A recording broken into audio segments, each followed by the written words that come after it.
oh, this is all the stuff we missed. Oh, I thought that I was really goated, you know what I'm saying? I thought I could tell, but obviously I couldn't tell. So we need to figure it out. I want to see what's coming, bro. I'm so excited for zombies. There are a lot of things that are easy to miss in the Modern Warfare 3 Zombies trailer, so let me show you every secret, starting with every hidden secret detail within that room. As soon as Zakhaev and his crew enter the room, you can see a monkey bomb on a shelf that the torch briefly shines across. During this ceiling camera shot, one of the members flashes their torch to the right. You can see on the shelf on the bottom row is the Cerberus wonder weapon from Mauer de Toten and the arm from a Kranzi Soldat's cannon. An extremely hard to...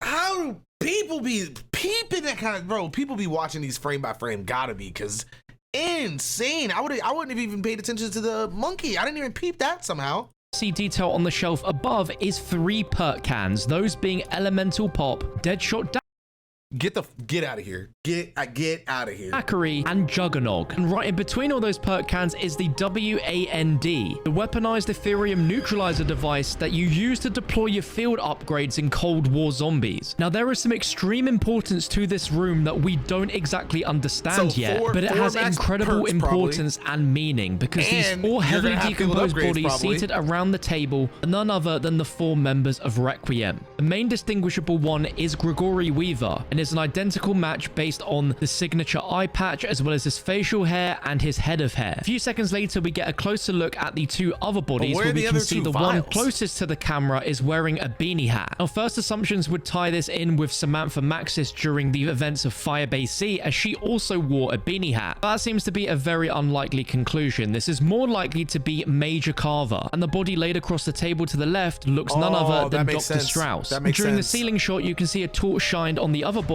whose hairstyle resembles that of Dr. Gray. Now, a really important detail is that all 4 of them are holding hands. Now, this is obviously for a reason that we don't know yet, but in an extremely hard to see detail, it looks like one of the hands is directly connected to the machine that is housing these Ethereum vials. Is this part of some sort of sacrifice? Potentially sacrificing themselves to bring Samantha Maxis back out of the Dark Ether? Did the machine extract their souls and infuse it with the Ethereum vials? There is so much more to this than meets the eye, and I love how mysterious this all is. Let's also pay attention to when Zakhaev opens the machine, there are only 2 vials remaining. Bro, what if that means that, like, because each hand palm is on one of those little, like, connection things, right? So if each, like, this palm has one and then this guy's palm right here is on one, so does that mean that they, like, sucked whatever it was that was in them that, like, turn them into a zombie? Maybe did they, like, or did they need the human DNA to, like, finish the, like, maybe finish whatever they were working on? I don't know, like, because it's like, why, like, it had to have sucked something out of them, which is why they're just dead in that same position, right? Vials. There is so much more to this than meets the eye, and I love how mysterious this all is. Let's also pay attention to when Zakhaev opens the machine, there are only 2 vials remaining, but clearly the machine has slots for 4 vials, 1 vial for each of the Requiem members. That amount of vials is not random. They were all there for a vial each for a reason we don't understand yet. But one piece of evidence we can look to is during the boss fight for the Forsaken in Cold War, you're teleported to a room where the Forsaken tells you to gaze upon the future that awaits you should you... Yo, and it's all the people. What the fuck? Yo, nah, they're so good at, like, keeping the story going, dude. They're so good at that shit. Defeat him. And that prophecy is of all 4 Requiem members dead. And that is exactly what we're seeing here in modern day. Was this them trying to escape their fate? Have they escaped their fate with their souls in these vials, but yet their physical bodies are dead? Is the writing "no one escapes alive" a reference to the fact that these guys did not escape alive from the Dark Ether, and hence that's why their bodies are here? Another detail to note is this actual machine itself. As it opens to reveal the vials, the shape of it looks very similar to the dome inside of the Firebase Z Zombies map that they were using to create Dark Ether portals. If you remember specifically, this is what Samantha Maxis came out of when she was first trapped in the Dark Ether. So there are just so many questions, but let's move on to the main villain of Modern Warfare 3 Zombies, being Zakhaev. When we first see him, he has a very big scar all across his face, and we know where that came from. During the events of Modern Warfare 2019, Zakhaev used the tensions between the Coalition and the Allegiance to power up all the bunkers in Verdansk, allowing him to activate an ICBM silo hidden within Bunker 10. His plan was to fulfill his father's wishes, but this ultimately came to an end as Task Force 141 managed to get the abort code for the missile, and Captain Bryce infiltrated Bunker 10 to try and stop the missile from launching, and in the process shoot Zakhaev in the shoulder before throwing him off this banister to the bottom of the rocket silo. We all assumed from a fall like that Zakhaev was gone for good, but seemingly he has survived. Someone sewed his whole face back up? Like, what type of mad scientist stuff are we dealing with here, bro? And rather than trying to weaponize nuclear silos, is searching for new weapons and learns about Ethereum. Hence why we see him and Terminus Outcomes find and steal these vials of Ethereum. And if you're enjoying the video so far, let me know by liking and subscribing so you don't miss more videos like this. Leading up to the trailer's release, we got a few days of teasers with a planning board with several documents from the 1980s Dark Ether story, with images of each of Requiem and a post-it note from Zakhaev himself saying if they are real, there will be no stopping us, and another post-it note from Jack Fletcher, the leader of the Terminus Outcomes faction, who says we are a go tonight. Underneath it, you can see a small tac map of one section of the zombies map itself. Now, I assume the area that's circled in red is the location of the hotel that contains the Ethereum vials. Now, from what I saw from a presentation at Sledgehammer Games last month, we got to see a massive overview of the zombies map, and the layout matched exactly to the layout for the rumored Las Almas map, thanks to some very clever people in the cold community. Holy shit. This is gonna be the zombies map?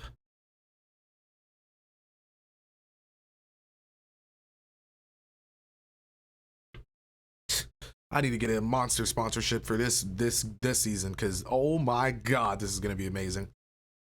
Community on Twitter at Z_Crim was able to overlay this section perfectly onto the Las Almas map, confirming that this overview is 100% accurate. But we know from one of the teasers that this location was abbreviated UR, which is short for Urzikstan, meaning that this zombies map takes place in Urzikstan, and everything we see in this trailer is also set in a part of the map in Urzikstan, because when Zakhaev throws that vial, it creates an incursion point. From what we know of the gameplay of Modern Warfare 3 Zombies, the aim is to get to as far in the middle of the map as possible to where the incursion zone first started, which is exactly what we see in the trailer, and assuming is also what is circled red on the tac map. The next section of the trailer brings us, the player, into the guise of a new CIA-led operation called Operation Deadbolt. Now, what the trailer doesn't tell you is that this operation was actually created by the CIA in the aftermath of the outbreak events witnessed by Requiem operatives during the events of the Cold War. Now, with nearly 40 years passing between that time and current day, there is no reason that there hasn't already been other outbreak events that happened before what we're seeing now. What the trailer also doesn't explain is that when the team arrives at the exclusion zone along Soap and Ravenov, a few weeks have elapsed since the event shown in the first part of the trailer. Now, as just mentioned, accompanying us is Captain Sergei Ravenov, who's an operator and mission specialist with experience with this kind of incursion, as he helped us during the events of Black Ops Cold War. After the events of Cold War with the Forsaken being defeated and captured by the strike team, Ravenov gives them and Raptor 1 a salute before exfil as he stays behind. We genuinely don't know what happened next to him, but clearly he survived well into his 70s that we see in modern day, and during the Cold War he was a double agent for the Omega Group, so has been always good at lying low behind enemy lines. Now, right near the end, Kate Laswell makes a comment about a new character that is going to be leading us on the ground in-game, known as SSO Sarah Green. As of now, we know nothing else about this character, but there has to be something substantial for her to be on the ground in the middle of a zombies outbreak all alone. Clearly, she has a lot more knowledge and understanding than most people, because she's not really all alone, right? Because this is like they said, it's like the incursion zone. So this is where like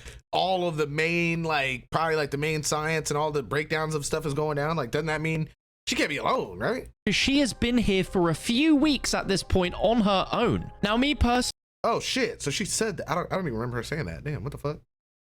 Personally, I find it extremely interesting that the characters we have for the zombies mode here is Ravenov, Kate Laswell, and Soap McTavish of all characters. And this zombies mode is confirmed to be taking place between the events of Modern Warfare 1 and Modern Warfare 2, lining up perfectly with what we saw with Zakayev and the silo incident. But in that same moment, once Captain Price stops the missile from launching, Price has the first conversation we hear between him and Soap McTavish in this new Modern Warfare universe. Really Soap ever. mentions being half a click away off the coast of Verdansk. Now, in this Season 4 cutscene, we can see the exact spatial distance between Verdansk and Urzikstan from an above-Earth view where they are quite close together. Some people believe because Soap is here on his own, this zombies incursion could be taking place at the exact same time as ending the missile in Verdansk. And I like this theory, but unfortunately, this theory just doesn't make any sense, because how would Zakayev have survived from that silo and then have made it all the way to Urzikstan within mere moments of those two situations happening? It's a good idea, and I do feel like there is more to the story as to why Soap... It makes sense all the way up to that. That's what's kind of crazy too about that. It's the fact that you can't really, yeah, that kind of sucks. Because if he would have never even mentioned that, I'd have been able to follow that all the way. I'm like, what? Hell yeah. McTavish specifically is here along with Kate Laswell, and we don't see any other members of Task Force 141. If you have any theories as to why that could be, let me know in the comments below. That about wraps up every secret I've spotted in the trailer so far. If there's anything I've not mentioned, let me know in the comments below. Man, did anybody see anything crazy? Other given the track, I'm still wondering if story, the campaign or server, but overall I'm intrigued for this zombie story.